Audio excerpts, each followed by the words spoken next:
Good morning. Shri Swami Samarth. उद्यापासून होणाऱ्या नवरात्र उत्सवाच्या सगळ्यांना हार्दिक शुभेच्छा. नवरात्रामध्ये मोस्ट ऑफ आपण उपवास ठेवतो आणि हे उपवास ठेवण्यामागे आपली प्रत्येकाची वेगवेगळी कन्सेप्ट असू शकते. काही हे श्रद्धेसाठी ठेवतात, काही हे नवीन नवीन पदार्थ खाण्यात येतात त्यासाठी ठेवतात आणि प्रत्येकाची इच्छाशक्तीनुसार असतं हे सगळं. उपवास हा मेन म्हणजे 9 दिवसामध्ये आपण हे उपवासासाठी काय काय खाऊ शकतो यावरती मी आजचा व्हिडिओ घेऊन आलेली आहे. तरी शेवटपर्यंत नक्की बघा आणि मी शेवटी एक इम्पॉर्टंट गोष्ट सांगणार आहे. तरी कृपया हा व्हिडिओ सगळ्यांनी आवर्जून बघा. नवरात्रामध्ये आपण ह्या 9 दिवसांमध्ये साबुदाणा किंवा बटाटा, रताळं, तळलेले पदार्थ याचं जास्त सेवन करतो आणि फ्रुट्स. पहिल्यांदा स्टार्ट करूया साबुदाण्यापासून. साबुदाणा हा शरीरासाठी अत्यंत घातक आहे. तो आपण किती प्रमाणात घेतला पाहिजे हे जास्त इम्पॉर्टंट आहे.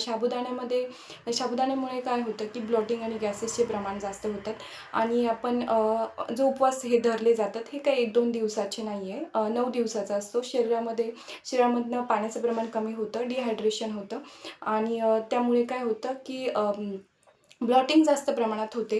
त्यामुळे आणि साबुदाण्यामुळे काय होतं की हीट वाढली जाते. त्याच्याने डायरेक्टली इम्पॅक्ट पडतो की आपल्या म्हणजे पाईल्सचा त्रास व्हायला सुरुवात होते काही जणांना. हे प्रत्येकाच्या बॉडीवरती डिपेंड आहे. पण मोस्ट ऑफली होतो की एकदा की पाण्याचं प्रमाण कमी झालं त्यामुळे पाईल्सचा त्रास व्हायला सुरुवात होते. साबुदाण्यामध्ये जो ग्लायसेमिक इंडेक्स आहे तोही जास्त प्रमाणात आहे, 50 ते 80 आहे.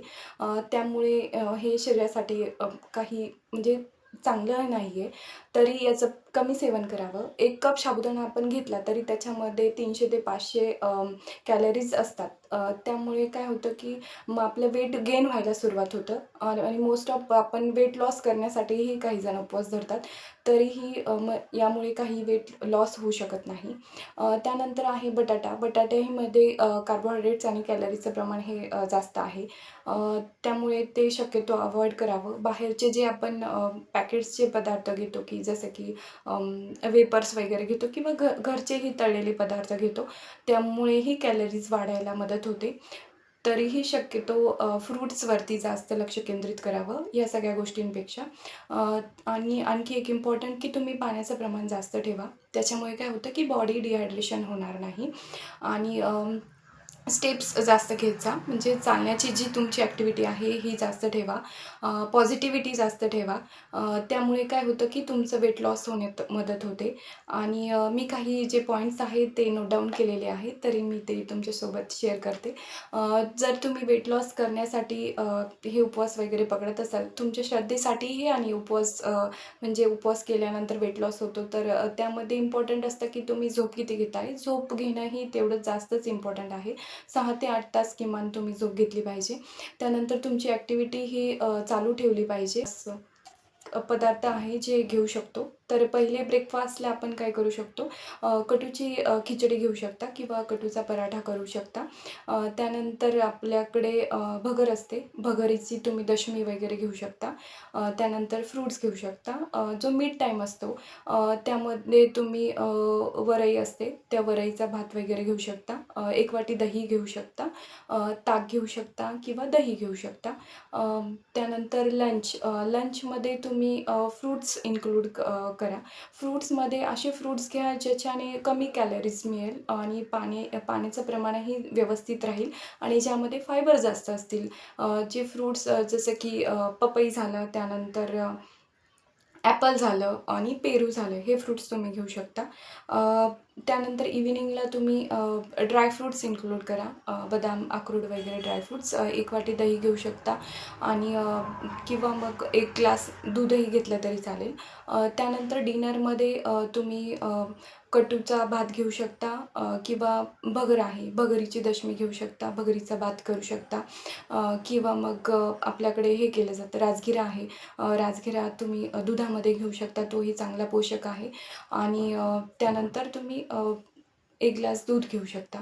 हे सगळं एकदम व्यवस्थित पोर्शनमध्ये घेतलं तरीही म्हणजे काहीही प्रॉब्लेम होणार नाही. आणि फ्रुट्स इन्क्लूड करा. जसं की म्हटले फायबर्स ज्या फ्रुट्समध्ये आहे, पपई झालं, पेरू झालं, ॲपल झालं, हे घेतले तर अगदी छान पद्धतीने वेट लॉसही होईल आणि तुमचा उपवासही चांगल्या प्रमाणात होईल. तर तुम्ही ह्या सगळ्या गोष्टी करू शकता. जे आपल्या वरई आहे, म्हणजे त्याला भगरई म्हटले जाते. याच्याने काय होतं, की लवकर पोटही भरतं आणि कमी कॅलरीज मिळतात आणि ते डायजेस्टही फास्ट होतं. त्याच्यामुळे वरई प्रेफर करायचा.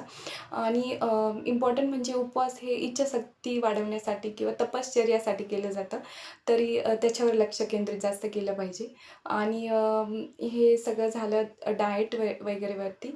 तर मी आणखी एक इम्पॉर्टंट गोष्ट तुम्हाला ही सांगणार होते, की उद्यापासून मी लिक्विड डाएट फॉलो करते 9 दिवसासाठी. तर तुम्हीही जॉइन करू शकता. मी माझ्या डेली ॲक्टिव्हिटी असेल किंवा माझं वेट असेल, त्याबद्दल म्हणजे जे शेड्यूल असेल ते तुमच्यासोबत नक्की शेअर करेल आणि ते पूर्ण फॉलो करण्याचा मी नक्की प्रयत्न करेन 9 दिवसासाठी.